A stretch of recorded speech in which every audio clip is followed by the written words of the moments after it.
Hello everyone, welcome to true IAS and PCS. दोस्तों, हमारा ये जो चैप्टर था, जैसा कि मैंने आपको प्रीवियस लेक्चर में बताया था जब वो ख़त्म हो रहा था लेक्चर, कि इस चैप्टर का नाम है पॉवर्टी, इनइक्वालिटी और अनएम्प्लॉयमेंट। ये तीन पिलर्स थे चैप्टर के। इस तीनों पिलर्स को हम लोग कवर कर चुके हैं। अब ये जो तीनों पिलर्स की जो डिस्कशन थी, हमने प्रीलिम्स ओरिएंटेड डिस्कशन भी कंप्लीट करी और मेंस ओरिएंटेड डिस्कशन भी कंप्लीट करी। लेकिन ये चैप्टर सिर्फ वहीं पर ख़त्म नहीं होता है। इसके अलावा कुछ अदर टॉपिक्स भी दे रखे हैं फ्रिंज एरियाज के। अब जो डिस्कशन हम आज पढ़ने जा रहे हैं वो ज़्यादातर 99% मेंस ओरिएंटेड कंटेंट है। लेकिन ये मेंस ओरिएंटेड कंटेंट किसी ना किसी फॉर्म में प्रीलिम्स की स्टेटमेंट में आ सकता है, और ये आएगा ही, चाहे आप 2023 से लेकर अगले 5 साल तक अगर आप पेपर दोगे तो इस तरह के क्वेश्चंस आपको देखने को मिलेंगे ही मिलेंगे। बिकॉज इकोनॉमी का ट्रेंड ही कुछ इस डिस्कशन के मुद्दों पर चलता है, जो कि हम इस लेक्चर में कवर करेंगे पोस्ट कोविड रिकवरी के बाद। ठीक है, तो ये चीजें हैं और इसको आपको बहुत ध्यान से पढ़ना है। बिकॉज ये वाली डिस्कशन आपकी इकोनॉमिक सर्वे में, एक तो चैप्टर हर साल ऐसे आते हैं, अभी आप नहीं समझ पाओगे क्योंकि आपने इकोनॉमिक सर्वे अभी पढ़ा नहीं होगा अच्छे से। लेकिन अब जो इकोनॉमिक सर्वे आएगा उसके अंदर एक दो चैप्टर्स जो एनालिसिस वाले आते हैं प्राइमरी, सेकेंडरी और टर्शरी सेक्टर के, उनकी decadal performance, past performance, 1 year performance और सिंस 1947 परफॉर्मेंस, उसके बारे में जानते हुए और उनकी फ्यूचर ओरिएंटेड ग्रोथ को जानते हुए हर साल इकोनॉमिक सर्वे बात करता है इसके बारे में। प्लस बजट के अंदर इसी चीज को बूस्ट करने के लिए बड़ी सारी स्कीम्स वगैरह आती हैं। अब वो चीज आप तभी समझ पाओगे जब आप यहां से स्टैटिक पोर्शन को कंप्लीट कर लोगे। And this is totally mains oriented topic, जो कि आपकी जीएस पेपर 3 के अंदर जो टॉपिक सिलेबस के अंदर हमें गिवन है उसमें से आपके 2-4 पोर्शंस को ये कवर कर देगा बहुत ज़्यादा अच्छे तरीके से। एंड रिटर्न ऑन इन्वेस्टमेंट इसको पढ़ने का आपका बहुत हाई होने वाला है। तो स्टार्ट करते हैं दोस्तों। सबसे पहला अपना एक topic additional, occupational structure in India. Occupational मतलब ये देखा जाता है कि वैसे तो देश में रहने वाले, हम लोग यहाँ पर सिर्फ हिंदुस्तान की बात करेंगे, हिंदुस्तान में लोग जो रहते हैं वो बेसिकली कोई भी काम धंधा करते हो ना, इकोनॉमी और इकोनॉमिस्ट और इकोनॉमिक्स की डेफिनेशन के according as a subject and by experts which are known as economist, उनकी डेफिनेशन और एनालिसिस के अकॉर्डिंग दोस्तों कोई भी देश में काम धंधा वो करता है तो जनरली 3 सेक्टर के अंदर ब्रॉडली एंड मेजरली उसे क्लासीफाई करा जाता है। एक होता है प्राइमरी सेक्टर। प्राइमरी सेक्टर मतलब वो sector which is related to खेती बाड़ी। एक होता है secondary sector which is related to manufacturing hubs, manufacturing units, कोई भी चीज जो माल, सर्विस वगैरह, गुड्स एंड आइटम्स जो प्रोड्यूस होते हैं, सर्विसेज प्रोड्यूस होती हैं, वो होता है सेकेंडरी सेक्टर। और तीसरा मतलब जो गुड्स प्रोड्यूस होते हैं वो सेकेंडरी सेक्टर होता है। और जो उस हम जो बोलते हैं नेशनल इनकम के कंटेक्स्ट में गुड्स एंड सर्विसेज, तो गुड्स होता है, production of goods comes under secondary sector, and services अगर क्रिएट होती है तो वो टर्शरी सेक्टर का पार्ट होता है। ठीक है, यानी कि बैंकिंग सर्विस या किसी भी चीज की सर्विस वगैरह, जॉब्स वगैरह जो होती है, एमएनसीज वगैरह जो होती है, they occupy a large part of tertiary sector. If a factory like Parle G is producing some goods, obviously बात है Parle G will produce biscuits, that comes under secondary sector. And खेती बाड़ी अगर कोई राज्य अगर वो कृषि यानी कि एग्रीकल्चर को प्रैक्टिस करता है तो that comes under primary sector. Discussion आगे कंटिन्यू करने से पहले, जैसा कि इकोनॉमिक्स को अगर आप फ्लो में एक देखते आ रहे हो पहले लेक्चर से, तो मुझे एक बात बताओ, एक देश जो होता है, कंट्री जो होती है, अपनी जर्नी हमेशा स्टार्ट करती है वो एलडीसी से, लीस्ट डेवलप कंट्री से। लीस्ट डेवलप कंट्री बनने के बाद शाइनी बताओ अगला स्टेप क्या होता है? कंट्री की जब प्रोग्रेस हो जाती है तो वो कहां बढ़ती है? अगला स्टेप क्या कहते हैं हम लोग पॉलिटिकल टर्म्स में? लीस्ट डेवलप कंट्री से डेवलपिंग कंट्री बनती है। और फिर डेवलपिंग कंट्री बनने के बाद फाइनली हाईएस्ट एपेक्स पॉइंट क्या होता है? क्या बन जाती है कंट्री? Developed economy. ठीक है, मुझे ये बताओ जैद जैद आप ये बताओ कि एलडीसी से डेवलप्ड, एलडीसी से डेवलपिंग और डेवलपिंग से डेवलप तक जाने का जो रास्ता है, इसमें एक देश, कोई भी देश हो, चाहे वो अभी हिंदुस्तान को साइड करके हम ओवरऑल बात करते हैं ग्लोबल इकोनॉमी की, कोई सा भी देश हो, तो उसे कौन से अगर हम क्या माने कि उस देश में कौन सा सेक्टर सबसे कम होना चाहिए जो कि जीडीपी में कंट्रीब्यूट करे, तब हम कहेंगे कि ये इकोनॉमी जो है, ये जो कंट्री है, ये लैडर में बढ़ती चली जा रही है, एलडीसी से डेवलपिंग, डेवलपिंग से डेवलप बढ़ती चली जा रही है। कौन से सेक्टर की weightage in terms of GDP सबसे कम होनी चाहिए? कम मैं कह रहा हूं, आई रिपीट। क्यों? एग्रीकल्चर खेती बाड़ी की क्यों क्यों कम होनी चाहिए? बिकॉज ये शो करता है कि जब कोई इकोनॉमी जो है, अगर वो ये चीज ये शो करती है कि जब कोई इकोनॉमी अगर एग्रीकल्चर सेक्टर पे बहुत ज्यादा फोकस करती है या उसका जीडीपी का मेजर शेयर एग्रीकल्चर सेक्टर से आ रहा है, यानी कि वहां की जनता जो है या जो सरकार है उसने कभी कोई ऐसे इनिशिएटिव लिए नहीं है कि जनता जो है वो एजुकेटेड बने ताकि वो सर्विस सेक्टर वगैरह में जा पाए, और मैन्युफैक्चरिंग उस देश के अंदर ज्यादा होती नहीं है, यानी कि हम ये मान सकते हैं कि फिर वो इकोनॉमी हो सकता है ना शायद कि सिर्फ खाने पीने के आइटम्स के अलावा, खेती बाड़ी के अलावा वो इंपोर्ट ओरिएंटेड इकोनॉमी हो। और इंपोर्ट हमेशा क्या होता है कि सामान तो आ जाता है लेकिन पैसा बाहर जाता है, राइट? तो अगर एक एक देश को, अगर मान लेते कोई एक एलडीसी कंट्री है, अगर वो अभी तक एग्रीकल्चर सेक्टर पे सबसे ज्यादा फोकस करती हुई आई है, अगर उसे अब लेडर में बढ़ना है, अगर उसे अब हायर ग्रोथ जाना है, सेकंड स्टेज पे जाना है, तो उसको क्या करना पड़ेगा? एग्रीकल्चर का कंट्रीब्यूशन बढ़ाना पड़ेगा या घटाना पड़ेगा? कम करना पड़ेगा। और ये कम कैसे होगा, इसी को हम जानेंगे, ठीक है?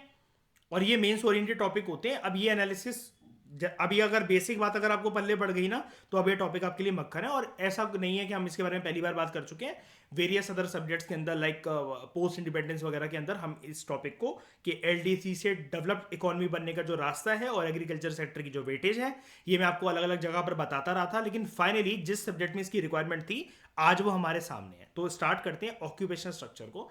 देखो ओवरऑल अगर 2017-18 के आंकड़ों के अकॉर्डिंग हम लोग बात करें, और ये वाला data periodic labour force survey 2017-18 से निकाला गया है, एंड ये पीरियोडिक लेबर फोर्स सर्वे का ये सेम डेटा 2017-18 के इकोनॉमिक सर्वे के अंदर भी कोट करा गया था, ठीक है? तो हम इसको देखते हैं। ओवरऑल ऑक्यूपेशनल स्ट्रक्चर जो है हमारे देश में 2017-18 के आंकड़ों के अकॉर्डिंग वो ऐसा है। ओवरऑल पहले तो एक जनरल बात चल रही है कि प्राइमरी ये अर्बन और रूरल एरियाज को हटा दो, पूरे देश को बात करते हैं कंबाइंड फॉर्म में। तो सबसे ज्यादा आज भी जो कंट्रीब्यूट करता है वो कौन सा सेक्टर करता है? कौन सा सेक्टर? Primary sector. अब ये चीज तो कोई भी बोल देगा, लेकिन प्रीलिम्स के अंदर अगर स्टेटमेंट आ जाए तो ये फिर बताना बहुत मुश्किल है कि सेकेंडरी सेक्टर या टर्चरी सेक्टर ज्यादा कंट्रीब्यूट करते हैं लोगों को, क्योंकि यही लगता है कि मैन्युफैक्चरिंग यूनिट्स वगैरह घरों घरों में जाकर झाड़ू बन रही है, कोई हमारे देश में कोई कंपनियां जो है वो बिस्किट बना रही हैं, चिप्स बना रही हैं, दूध प्रोड्यूस हो रहा है, दही प्रोड्यूस हो रहा है, कोई भी चीज़ है, शैम्पू वगैरह बन रहे हैं, तो उनको लगता है कि सेकेंडरी सेक्टर शायद से ज़्यादा कंट्रीब्यूट करता है, लेकिन ऐसा नहीं है। दूसरे नंबर पे कौन सा सेक्टर आता है जो कि कंट्रीब्यूट करता है सबसे ज़्यादा जीडीपी में? टर्शरी सेक्टर यानी कि सर्विस सेक्टर, और उसके बाद सेकेंडरी सेक्टर यानी कि मैन्युफैक्चरिंग सेक्टर, राइट? उसके बाद गांव में अगर हम लोग देखें तो गांव में क्या आंकड़े हैं? ऑब्वियसली बात है, गांव का तो फिर बहुत ही ज़्यादा आपको देखने को ये वाली चीज़ मिलेगी कि प्राइमरी सेक्टर जो है हाईएस्ट कंट्रीब्यूटर नंबर 1। उसके बाद क्या चीज़ कंट्रीब्यूट करती है गांव में? देखो बहुत क्लोज, बहुत माइन्यूट डिफरेंस है। टर्शरी सेक्टर, सर्विस सेक्टर जो है, ठीक है, इट कम्स ऑन नंबर 2, और secondary sector it comes on number 3, ठीक है? डन, ठीक है ना ये वाली चीज़? ये लेकिन कहाँ की बात हो रही है?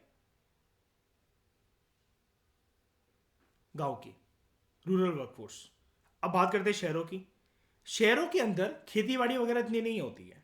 टाउन्स के अंदर, मेजर मेट्रोपॉलिटन हब्स के अंदर, अर्पित मुझे एक बात बताओ, नोएडा वगैरह में क्या कोई मतलब खेतीबाड़ी बहुत ज़्यादा होती है, फिर एमएनसीज का हब, या फिर वो एक मेट्रोपॉलिटन सिटी बनने का एक हब है, मतलब बताओ, है ना? तो टर्शरी सेक्टर जो है यहाँ पर, यानी कि कौन सा sector Arpit? Service sector. Service sector सबसे ज़्यादा कंट्रीब्यूट करता है शहरों के अंदर, वर्कफोर्स सबसे ज़्यादा वहाँ पर है। अर्बन की बात हो रही है यहाँ पर, शहरों की बात हो रही है, ठीक है? उसके बाद कौन सा यहाँ पर? सेकेंडरी सेक्टर, और लास्ट में प्राइमरी सेक्टर। ये ऑब्वियसली बात है, लेकिन बस इन दोनों की बात आप ये याद रखना, ठीक है, कि गांव में भी ये थोड़ा सा स्टूडेंट्स को कंफ्यूजन हो सकती है, वो गलत करके आ सकते हैं कि देखो जो सेकेंडरी सेक्टर है उसका ओवरऑल कंट्रीब्यूशन हमारे देश में सबसे कम है। इसको मैं नंबर 3 कर देता हूँ और इसको मैं नंबर 2 कर देता हूँ, ठीक है? लेकिन अगर जहां पर हम लोग गांव की बात करें तो प्राइमरी सेक्टर ऑब्वियसली बात है सबसे ज़्यादा, लेकिन वहां पर टर्शरी सेक्टर जो है, just like the overall structure, tertiary sector वहां पर अगेन नंबर 2 पर आता है। तो यानी कि हम ये कह सकते हैं, परसेंटेज टर्म्स वाइज आपको थोड़ा सा याद करना पड़ेगा। लेटेस्ट आंकड़े जब भी इस पीरियोडिक लेबर फोर्स सर्वे के अगर आपके सामने आते हैं, जो कमिंग इकोनॉमिक सर्वे होगा या फिर जो कोई भी करंट अफेयर में अगर हम लोग पढ़ेंगे तो उस चीज़ को देख लेंगे, कोई टेंशन वाली बात नहीं है। लेकिन ये याद रखना कि जो रूरल वर्कफोर्स का जो ऑक्यूपेशनल स्ट्रक्चर है वो बिल्कुल सेम है as compare to overall workforce का जो ऑक्यूपेशनल स्ट्रक्चर है हमारे देश के अंदर। क्यों? क्योंकि दोनों जगह पर primary sector is the major contributor, second number पर टर्शरी सेक्टर और थर्ड नंबर पर सेकेंडरी सेक्टर। ये चीज अर्बन में बदल जाती है, और अर्बन की बात तो बट ऑब्वियस ही है। लेकिन इस चीज को देखते हुए अगर अर्बन को हटा दो, क्या हम ये नहीं क्या हमें ये नहीं बोलना चाहिए कि यार, या पहले तो एक एनालिसिस करते हैं, क्या हमें साफ साफ ये नहीं दिख रहा कि हमारे देश में इस चीज से जो आंकड़े हमें बताए जा रहे हैं, मैन्युफैक्चरिंग बहुत ही ज्यादा कम होती है। बताओ।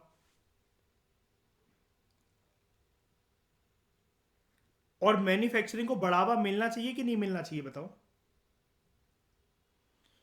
मैन्युफैक्चरिंग हमारे देश में किस चीज की मदद कर सकती है? इससे बेनिफिट क्या होगा, जल्दी बताओ।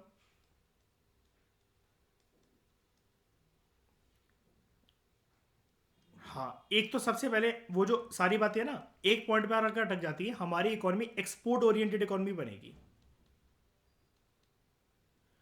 और एक्सपोर्ट ओरिएंटेड इकोनॉमी अगर आपसे कोई पूछे कि क्यों बनाना चाहिए भाई साहब, तो आप बोलना सर पड़ोसी को देख लो, चाइना ने सिर्फ अपने मैन्युफैक्चरिंग सेक्टर पर फोकस करते करते अपने आप को कहां से कहां पहुंचा लिया है, राइट। और उसके बाद तो जीडीपी और फॉरेन एक्सचेंज रिजर्व्स वगैरह जीडीपी की वजह, मतलब जीडीपी को पुश करने के लिए अपने आप ही स्काई रॉकेट बन जाते हैं। उसके बाद और क्या फायदे हैं? Jobs creation, right. Jobs creation, अगर मैन्युफैक्चरिंग कोई भी चीज प्रोड्यूस, मतलब कोई भी गुड्स वगैरह प्रोड्यूस हो रहे हैं शाइनी, तो जॉब्स क्रिएट होंगी कि नहीं होंगी ऑटोमेटिकली, है ना। कोई भी चीज की अगर मैन्युफैक्चरिंग हो रही है तो बंदे तो चाहिए उसके लिए हमें। जॉब्स क्रिएशन, और ये सारे करके जब जॉब्स मिल रही है तो ऑब्वियसली बात है एम्प्लॉयमेंट क्रिएशन, जॉब्स क्रिएशन, वो वाली चीज बोल लो। तो यहां पर अल्टीमेटली हर किसी का हाथ लग जाता है in contributing towards the engine of the economy, जिसकी वजह से ओवरऑल जीडीपी ग्रोथ जो है, बाकी सारे सेक्टर तो चल रहे हैं, ये वाला थोड़ा सा अटक अटक के चलता है। बस इसके इंजन में से अगर कचरा निकाल दिया जाए तो ये प्राइमरी प्लस टर्शरी से कंबाइंड होकर ज्यादा जीडीपी ग्रोथ जनरेट कर सकता है, जैसा कि चाइना ने कर दिखाया और साउथ ईस्ट एशियन कंट्रीज ने कर दिखाया। तो ऊपर से हम लोग क्या क्या एनालाइज कर सकते हैं? रूरल एरियाज के अंदर वर्कफोर्स जनरली प्राइमरी सेक्टर के अंदर एंगेज्ड है। अर्बन एरियाज के अंदर मेजोरिटी वर्कफोर्स का जो मेजर पार्ट है, मेजर चंक है, that is involve in the service sector, tertiary sector. Overall अगर हम लोग बात करें रूरल और अर्बन एरियाज को कंबाइन करके, तो प्राइमरी सेक्टर जो है उसका लार्जेस्ट प्रपोर्शन है ऑफ द वर्कफोर्स एम्प्लॉयड, ठीक है। फिर जो परसेंटेज है फीमेल वर्कफोर्स का जो कि प्राइमरी सेक्टर के अंदर इन्वॉल्व है, वो है 57.3%, whereas for the male workforce it is 45%। ज्यादा औरतें खेती बाड़ी के अंदर इन्वॉल्व है हमारे देश में ओवरऑल एज कंपेयर टू मर्द। ये वाली एनालिसिस पता है कहां दे रखी है? ये वाली line 9th class economy NCERT, story of village Palampur वाली जो एनसीईआरटी है उसमें। ये चीज ऐसा क्यों होती है, मुझे ये बताओ जरा, कोई मुझे इसका रीजन बता सकता है, ठोस रीजन के? ऐसा बोला जा रहा है, बहुत बोल्ड स्टेटमेंट है ये, कि जितनी औरतों का वर्ग, जितना वर्कफोर्स जो एम्प्लॉयड है खेती बाड़ी के सेक्टर के अंदर, वो ज्यादा है, वेयर एज जो मेल्स है, मेल्स का जो कंट्रीब्यूशन है वो बल्कि 12% तक कम है, कम से कम देख रहे हो 57.3 और 45। 12% मेल्स कम काम कर रहे हैं खेती बाड़ी में, औरतें ज्यादा काम कर रही हैं ओवरऑल हमारे इंडियन इकोनॉमी के वर्कफोर्स और ऑक्यूपेशन स्ट्रक्चर के अंदर। ऐसा काय को? क्यों?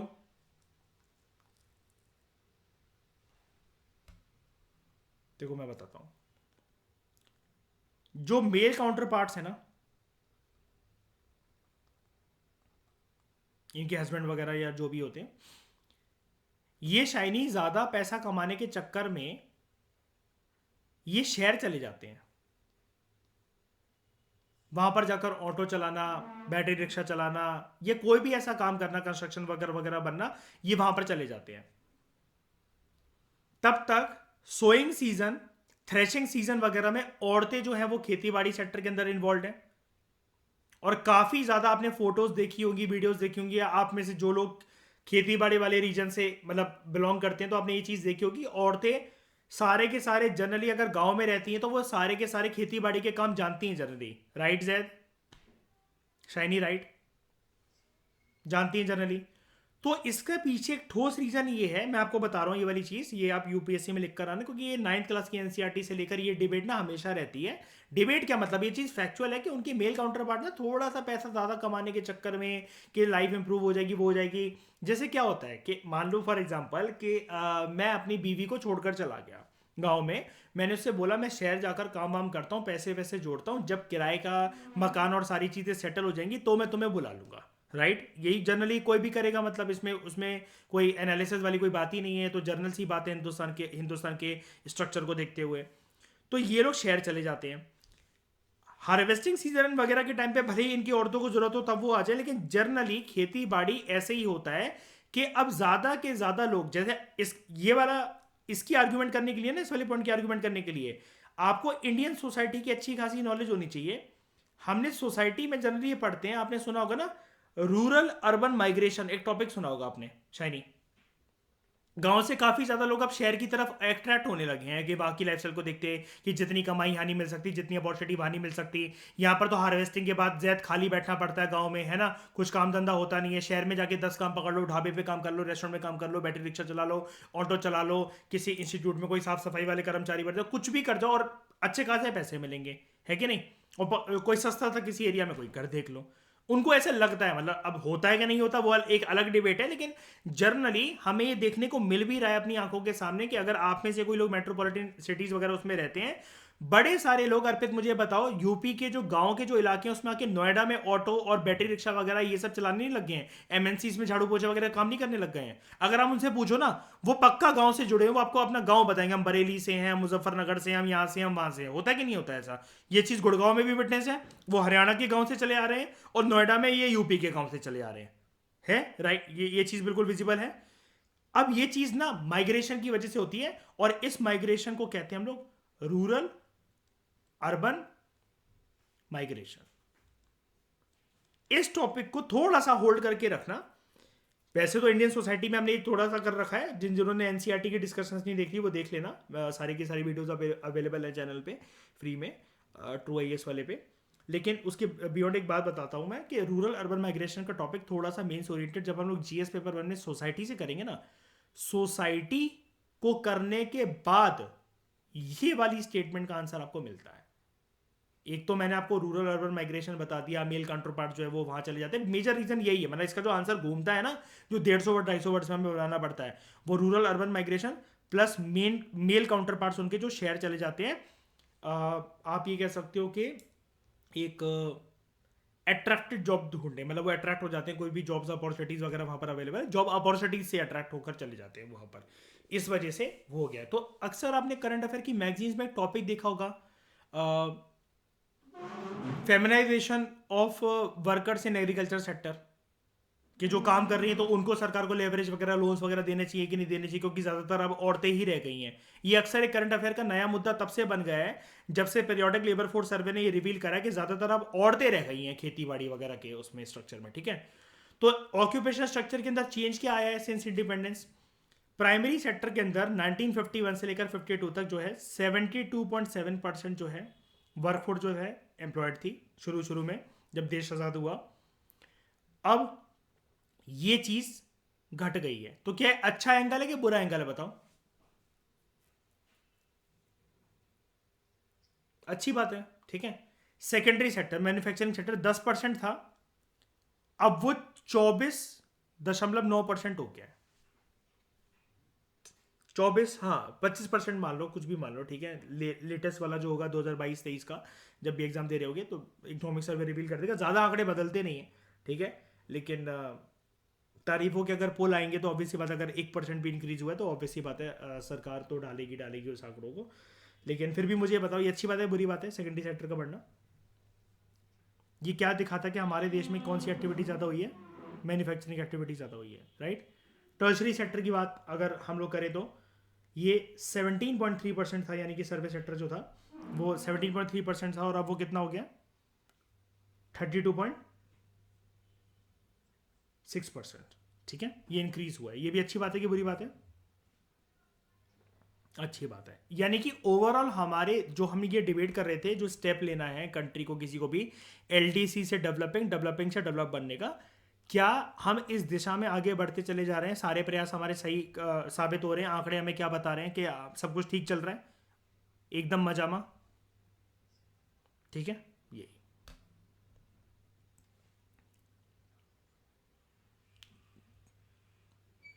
ठीक है। आपने क्या कहा, मेल डोमिनेटेड सोसाइटी और घर में क्या है, 4 लाख रुपए हैं? ठीक है, ठीक है, ठीक है। गांव में ये भी बहुत अच्छा पॉइंट है, बहुत अच्छा पॉइंट है। अगेन वही है कि मैंने बोला कि मेल काउंटर पार्ट जो है वो अट्रैक्ट हो रहे हैं। मैंने पहले ही बोला ना, इसके पीछे देखो, मैं एक बार पहले एक ना जनता को पहले बता देता हूँ। देखो अर्पित एक बहुत अच्छा पॉइंट ये रख रहा है कि देखो, अगर एक गांव है और जनरली रूरल एरियाज के अंदर मेल डोमिनेटेड सोसाइटी देखने को हमें मिलती है, जैसा कि आपने अर्पित बोला, बिल्कुल ठीक है ये वाली बात कि मेल डोमिनेटेड सोसाइटी देखने को मिलेंगी। उसके अंदर एक किसान है जो कि 4 लाख रुपए की पढ़ाई अपने बच्चों पे वो कर सकता है। एक लड़की है और एक लड़का है, तो वो जनरली लड़के को शहर वगैरह भेजेगा पढ़ने के लिए, और लड़की जो है वो गांव में ही रह जाएगी। तो बड़े होते होते इसको अपने खानदान की या फिर कैसे भी करके शादी भी फिर वहीं जनरली अगर होती है तो फिर खेती बाड़ी ही संभालनी पड़ेगी इसको, है ना। इसलिए मैंने आपसे बोला, ये वाला जो पॉइंट है ना, ये बिना इंडियन सोसाइटी के हो नहीं सकता कवर। पहले ही बोल दिया ना मैंने छूटते ही। इसके लिए इंडियन सोसाइटी की नॉलेज होनी चाहिए। इसलिए मैं कहता हूँ कि पता है, देखो वो सब्जेक्ट मैंने पहले ही करवा दिए हैं जिसकी वजह से प्रीलिम्स के अंदर दिक्कत हो सकती है, जैसे contemporary world politics, post independence, Indian society की ऑलमोस्ट एनसीईआरटीज हमारी दोनों कवर ही हैं, ठीक है। तो ये सारी चीज़ें हैं कि उसके अंदर हमने इस बारे में बात करी हुई है कि जो आप बात कर रहे हो ना, यहाँ पर अर्पित बिल्कुल आप ठीक पॉइंट मेंशन कर रहे हो कि सोसाइटी के स्ट्रक्चर की वजह से भी ये वाली चीज़ देखने को मिलती है हमें कि फीमेल वर्कफोर्स ज़्यादा है प्राइमरी सेक्टर के अंदर। अच्छा मुझे एक बताओ, फीमेल वर्कफोर्स का ज़्यादा होना ये अच्छी बात है कि बुरी बात है? इसके ऊपर अगर आप बात करो तो कोई आपसे इंटरव्यू में पूछ ले शाइनी कि मिस डे, डे ही है ना तुम्हारा सरनेम, है ना? मिस डे, आप ये बताइए कि फीमेल वर्कफोर्स का एग्रीकल्चर सेक्टर में होना ये अच्छी बात है कि बुरी बात है?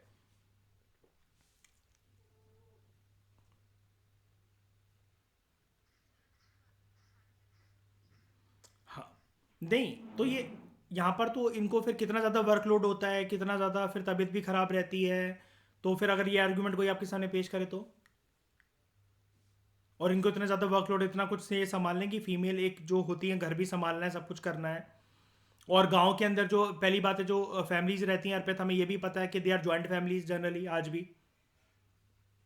उसके बाद मुझे एक बात बताओ, अगर जैसे मतलब मान लो एक देसी एग्जांपल दे रहा हूँ मैं, घर में एक देवरानी है, जेठानी है, मतलब 4-5 भाई हैं, उन सबकी बीवियां रह गई हैं गांव के अंदर, और वो सारे के सारे भाई चले गए हैं शहर कमाने। इतना कुछ, चलो भले ही 4 का ग्रुप आपको लग रहा है ये, लेकिन इतना कुछ संभाल पाएंगी क्या, बताओ?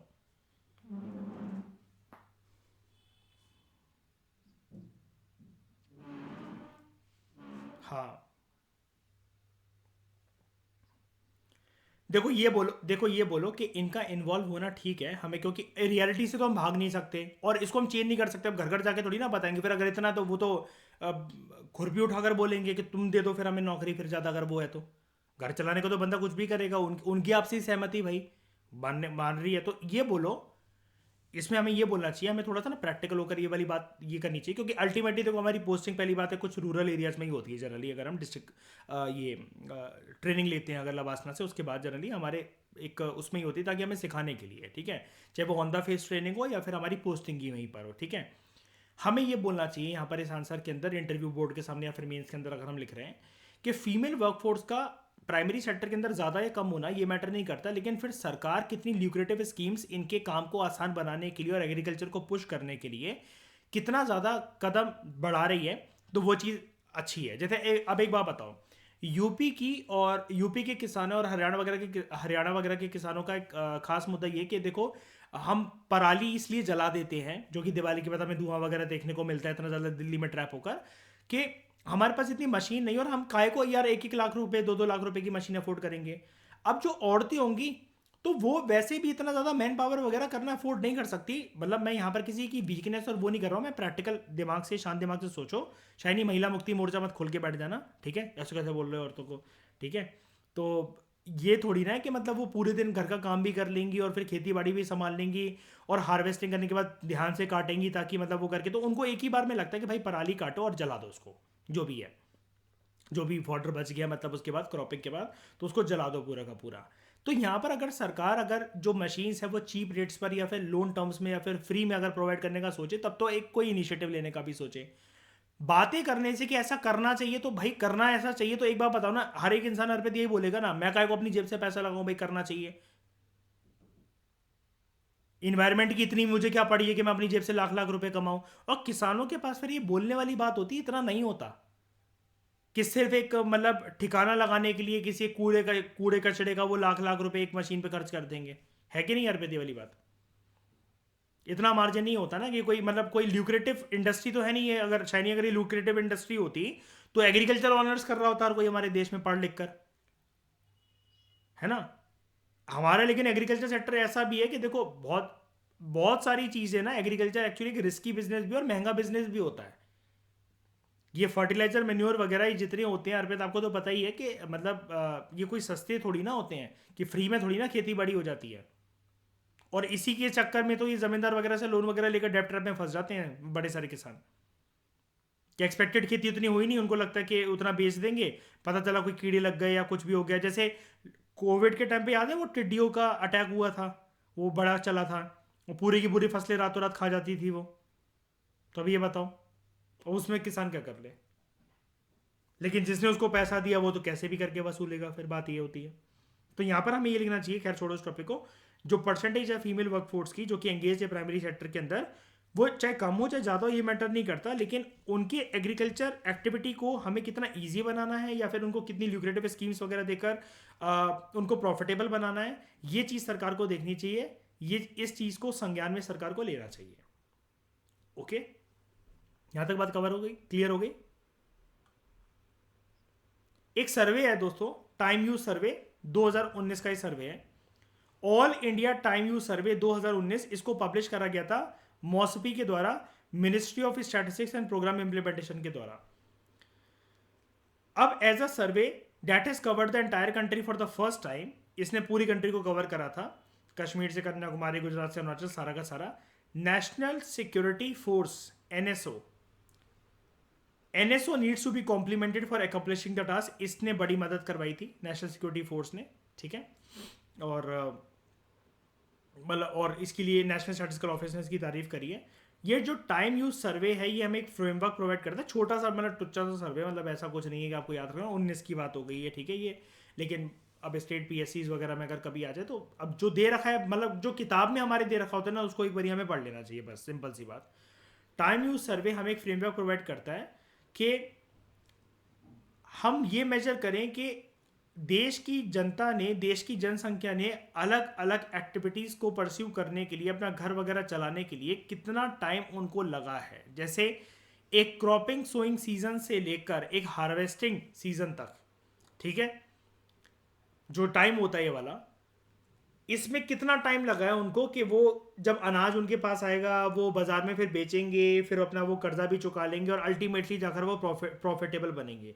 तो इस तरह की प्रक्रियाओं में अंदर, चाहे वो कोई भी सेक्टर हो, चाहे पर्सन किसी भी तरह की एक्टिविटी करता हो, उसको कितना टाइम लगा है बेसिकली ये देखा जाता है।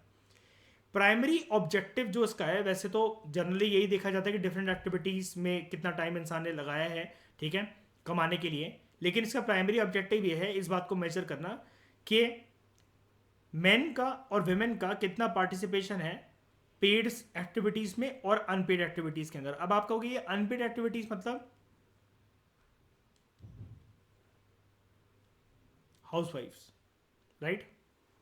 हमने इसके बारे में बात कर चुके हैं पहले, मयूर याद होगा, है ना, कि काम वगैरह करवाने की बावजूद भी घर पे मतलब कुछ इनको कुछ रिटर्न नहीं मिलता है, ऑब्वियस ही बात है, ठीक है, लेकिन यही देखा जाता है, आर्गुमेंट सबकी यही है कि यही जाकर अगर लेडीज़ अगर बाहर काम करती होती, जब भले ही ये किसी के घर में झाड़ू पोछा वगैरह कर रही होती, तो एक एक लेडी सोचो ज़रा देश की इकोनॉमी में और अपनी ज़िंदगी में कितना कंट्रीब्यूट कर रही होती, जितना वो घर पे कंट्रीब्यूट करने के बाद भी सबकी जिल्लत सहन करती रहती है। राइट। तो ये छोटा सा एक सर्वे था, टाइम यूज सर्वे, मौसपी ने कंडक्ट करवाया था इसको। नेक्स्ट लेक्चर में दोस्तों हम लोग बात करेंगे जॉबलेस ग्रोथ के बारे में। Thank you very much for discussion.